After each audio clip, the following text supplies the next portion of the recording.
Descomplicando a economia. Olá, vamos falar de inflação? Tema difícil, né? Que na verdade no dia a dia a gente acaba até nem acreditando nesses índices que o governo trabalha, né? Na verdade eles são verdadeiros, sim, eles trabalham com técnicas, metodologias que são consagradas.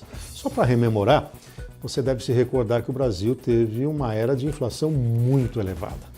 A década de 80 foi marcada por inúmeros problemas do ponto de vista do controle inflacionário, inclusive inaugurando planos econômicos que chegaram a congelar preços, salários. Você deve se lembrar do Plano Cruzado 1, depois do Plano Cruzado 2, depois nós tivemos o Plano Bresser, o Plano Verão, o Plano Collor, para finalmente, no plano real, a gente combater a inflação. E ali teve um tripé importante que ajudou a controlar a inflação. O governo criou o Fundo Social de Emergência, que é aumento da sua arrecadação, também cortou a inércia da economia, que é essa coisa de olhar a inflação passada e jogar para frente com a instituição da ORV, que depois virou o real, e com as reformas estruturais. Infelizmente, as reformas estruturais não vieram na magnitude que era necessária, por isso que ainda hoje nós pagamos um certo preço de vez em quando ter picos de inflação.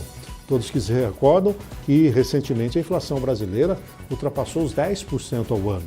Agora nós estamos chegando, olhando para trás em 12 meses, uma inflação abaixo de 3% ao ano, fruto de uma estabilização de preços, principalmente das commodities, da taxa de juros que foi bastante rigorosa, né, uma política monetária firme do governo do Temer, e também a questão da recessão, que acabou tirando pressão sobre a demanda, né? A demanda das pessoas caiu, ninguém consumindo, os produtos sobram, e aí você tem o controle inflacionário. Mas existe no dia a dia pessoas que duvidam desse índice de inflação. Mas como? O governo fala que está abaixo de 3%, eu vou no mercado comprar cebola e a cebola subiu 15%. Bom, tanto o governo como você que pensa assim, os dois estão certos. Por que estão certos? O governo trabalha na inflação oficial com o IPCA, que é o Índice de Preços ao Consumidor Amplo.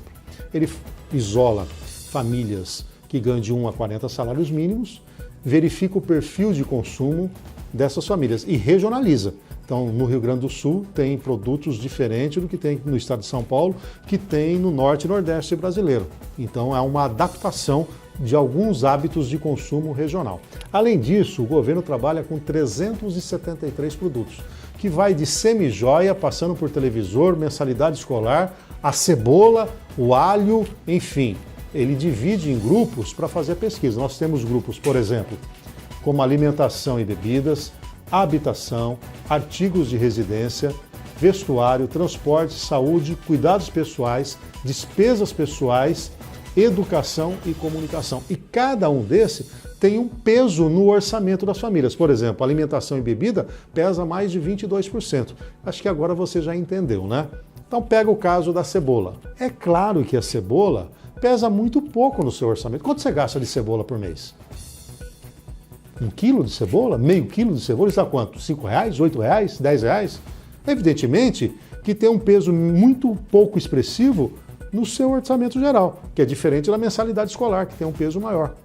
Então, é importante entender que a inflação é uma média ponderada dos preços. Não vai somar o aumento de 2% do alho com o aumento de 5% do carro, com o aumento de 4% de outro produto e dividir pela quantidade. Não, ele vai levar em conta quanto é o peso desses produtos no total. Então pode ser que um produto como a cebola suba muito, mas ele não causa inflação, ou se o impacto da inflação é muito pequeno, diferentemente do que acontece com o combustível, que vai impactar no frete, que vai impactar no preço final. Então você tem que entender que a inflação é uma média ponderada, aqui o governo divulga, é verdadeira, é confirmada inclusive por outros institutos como a FIPE, como a própria Fundação Getúlio Vargas, há uma convergência desses índices. Agora, cada um de nós vai ter a sua própria inflação. Se você consome mais certos alimentos e eles subirem mais, para você o peso vai ser maior. Uma família que tem filho na escola particular tem outro peso. Aquele que usa mais transporte tem outro peso. E é desta maneira que nós temos que encarar. Não duvide não, a metodologia é auditada internacionalmente, é confiável, o índice de inflação é uma visão macro, mas você pode ter no seu bolso uma inflação diferente. E é evidente que cada um vai saber driblar essa inflação como lhe convier, fazendo substituição de produtos, buscando alternativas no mercado. O importante é que a inflação global está sob controle. E ela controlada tem espaço para queda da taxa de juros. Caindo a taxa de juros, podemos retomar o crescimento econômico. É isso. Continue conosco aqui no Planeta Economia. Câmbio Bauru faz parte do nosso planeta.